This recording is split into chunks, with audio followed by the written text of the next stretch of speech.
Welcome back.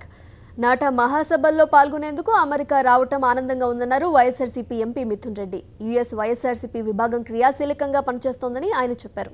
వచ్చే ఏడాది నాటా మహాసభల్లో party అధినేత వైఎస్ జగన్మోహన్ రెడ్డి పాల్గొనే అవకాశం ఉందంటున్న మిథున్ రెడ్డితో మా US correspondent Sharada face to face. క్రియాశీలక రాజకీయాల్లో యాక్టివ్గా పాల్గొంటున్న రాజంపేట వైఎస్ఆర్సీపీ ఎంపీ మిథున్ రెడ్డి మొట్టమొదటిసారిగా అమెరికాకు రావడం జరిగింది. న్యూయార్క్లో ఉన్నారు. ఈరోజు ఆయన నాటా మహాసభలకి హాజరవుతున్నారు. ఈ నేపథ్యంలో ఆయన ఎందుకు ఇక్కడికి రావడం జరుగుతుంది, ఈ నాటా మహాసభల గురించి ఆయన ఏమనుకుంటున్నారని ఆయన మాటలోనే అడిగి తెలుసుకుందాం మనం. నమస్తే అండి. సో ఎలా అనిపిస్తుంది, ఈ అమెరికాకి వచ్చారు కదా, ఈ నాటా మహాసభలకి హాజరవుతున్నారు, అందరు తెలుగు వాళ్ళని హాజరవుతున్నారు, ఎలా అనిపిస్తుంది? అంటే ఈరోజు మొదటిసారిగా అమెరికాకు రావడం జరిగింది. నాటా అమెరికా, అదేవిధంగా వైఎస్ఆర్సీపీ అమెరికా పిలుపు మేరకు రావడం జరిగింది. చాలా ఆనందంగా ఉంది. చాలా మంచిగా రిసీవ్ చేసుకున్నారు అందరూ కూడా.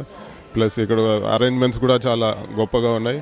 అదేవిధంగా చాలా ఎక్సైటెడ్గా ఉన్నాను. నాటాల్లో వేల మంది మన తెలుగు వాళ్ళందరినీ కూడా, ప్రతి ఒక్కరు కూడా సెల్ఫ్ మేడ్, అందరూ కూడా ఒక జీవితంలో అచీవ్ చేసి అమెరికాలో మంచిగా సెటిల్ అయ్యారు. వాళ్ళందరితో కూడా మాట్లాడి వాళ్ళందరి సూచనలు తీసుకొని రాష్ట్ర అభివృద్ధి, అదేవిధంగా పార్టీని ఎలా అభివృద్ధి చేసుకోవాలో కూడా అందరి సూచనలు తీసుకొని డెఫినెట్గా నెక్స్ట్ సభలకు జగన్మోహన్ రెడ్డి గారు రావాలని ప్లాన్ చేస్తున్నారు. ఇవన్నీ కూడా జగన్మోహన్ రెడ్డి గారికి నివేదించడం జరుగుతుంది. థ్యాంక్ యూ అని చెప్పాను. ఇప్పుడు మీరు అన్నారంటే నాటా మహాసభలతో పాటు కూడా ఈ వైఎస్ఆర్సీపీ పార్టీ సభ్యుల్ని కూడా కలుస్తాను, పార్టీని ఇక్కడ బలోపేతం చేస్తాను అని చెప్తున్నారు కదా. అంటే మీ ప్లాన్స్ ఏంటి, ఎన్ని రోజులు ఉంటున్నారు, అది ఇది పొలిటికల్గా కూడా జరుగుతున్న ఈ జర్నీ, మీ న్యూయార్క్ పర్యటన? డెఫినెట్గా ఇక్కడ వైఎస్ఆర్సీపీ యూఎస్ఏలో చాలా క్రియాశీలకంగా రత్నాకర్ గారు, అదేవిధంగా మధులిక గారు అందరూ కూడా చాలా క్రియాశీలకంగా ఇదివరకు మీటింగ్ కూడా పెట్టడం జరిగింది. వేల మంది మెంబర్షిప్ ఉన్నాయి. దాదాపు అందరితో కూడా మ్యాక్సిమం అందరితో కూడా మాట్లాడి వాళ్ళ సూచనలు కూడా తీసుకొని ఎలా మన రాష్ట్ర అభివృద్ధి, అదేవిధంగా పార్టీని ఎలా ముందుకు తీసుకుపోవాలో అన్నీ కూడా వాళ్ళ సూచనల మేరకు చేయాలని కూడా డిసైడ్ చేస్తున్నాం. అంటే తొందరలో ఇక్కడ జగన్ గారిని చూస్తాము అని చెప్తున్నారు కదా మీరు, అది ఎప్పటి లోపల ఇక్కడికి ఆయన్ని తీసుకొని రాగలరు మీరు? అంటే ఇక్కడికి వచ్చి వీళ్ళతో ఎలాంటి పొలిటికల్గా మీరు మాట్లాడబోయే ఇవి ఏంటి, అసలు ప్లాన్స్ ఏంటి అని?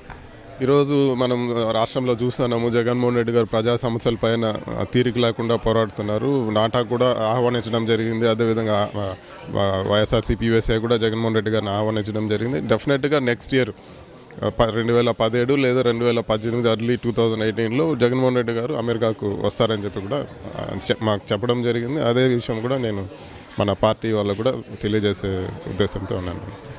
ఇంకా పోతే నాటా గురించి మాట్లాడుతుంటే అక్కడ మీరు చేయబోయే కార్యక్రమాలు ఏమైనా ఉన్నాయా, ఓన్లీ లేకపోతే నార్మల్గా నాటాని అటెండ్ అవ్వడానికి వచ్చారా అనేది మెయిన్? నాటా అంటే తెలుగు వాళ్ళందరూ కూడా వస్తారు, పార్టీ పరంగా ఉండదు కాబట్టి డెఫినెట్గా తెలుగు వాళ్ళందరినీ కూడా కలిసి వాళ్ళతో ఆనందం పంచుకుందామని ఉన్నాను. ఇంత గొప్పగా నిర్వహించే నాటా సభల్లో వాళ్ళందరితో కూడా మాట్లాడడం ఒక గొప్ప అనుభూతి. అదేవిధంగా అంటే నియోజకవర్గం సంబంధించి చాలామంది తెలిసిన వాళ్ళు అందరూ కూడా ఉన్నారు. అందరూ కూడా ఇక్కడ చాలా సంవత్సరాలుగా సెటిల్ అయి ఉన్నారు. వాళ్ళందరినీ కూడా కలవడం నాకు చాలా ఎక్సైటెడ్గా ఉందండి.